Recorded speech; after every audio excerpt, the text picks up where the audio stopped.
Since the CIA first started appearing in motion pictures in the 1960s, the agency has been depicted in a very negative light.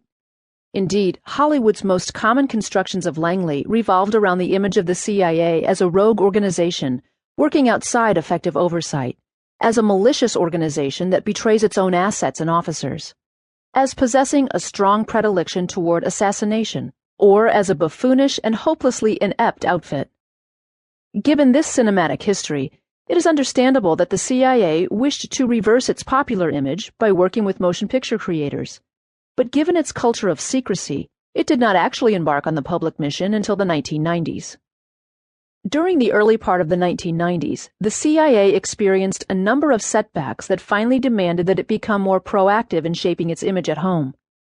These challenges included the collapse of the Soviet Union, which left many to question whether the CIA was still needed in a post-Cold War era, and the highly publicized case of Aldrich Ames, who not only highlighted the CIA's failure to weed out a mole in operation for nearly a decade, but who also publicly claimed that the intelligence business was a sham, since the information the agency collected was rarely valuable to policymakers' needs.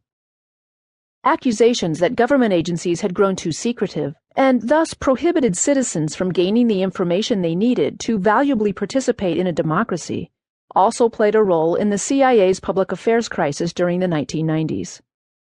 Collectively, these issues pushed the CIA into a collaboration with film and television producers in order to shape its domestic image and reassure citizens in Congress that the agency was still necessary and valuable. This agenda started with the tightly controlled television series project called The Classified Files of the CIA. But after that failed to air, the agency began trying subtler and more informal approaches to dealing with Hollywood. Most of these efforts are initiated by the CIA's entertainment liaison or media relations team. Because these officials lack access to the expensive equipment the Pentagon leverages to influence script changes as a project nears production, however, the agency is better suited to influencing text during the pre-production stages, when the images of the agency are first being crafted. To achieve this goal, the agency's public affairs office works to provide creators with advice, technical consultation, and access to its campus and officers in order to help shape the agency's image. On rarer occasions, the CIA has even hosted a project's premiere at a red carpet event, to which prominent members of the press, intelligence, and entertainment communities are invited.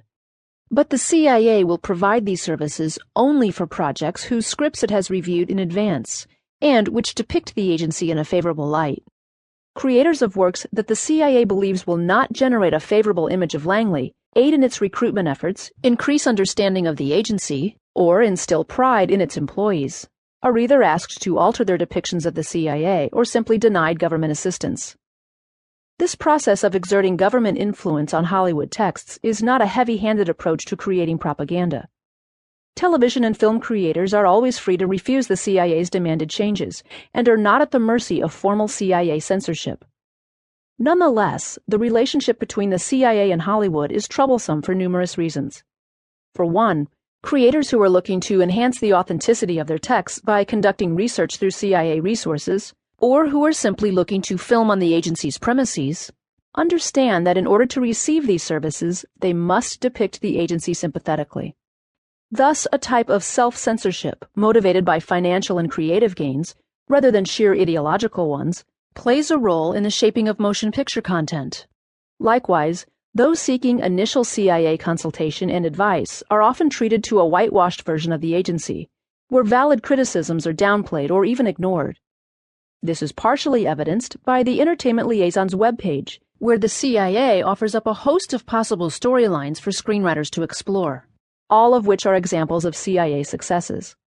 But this is not surprising, given that the Office of Public Affairs, whose very job is to represent the agency in a positive light, handles the large majority of entertainment requests.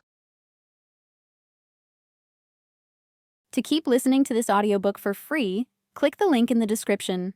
It will take you to a free Audible trial where you can listen to this and many other books for free for 30 days.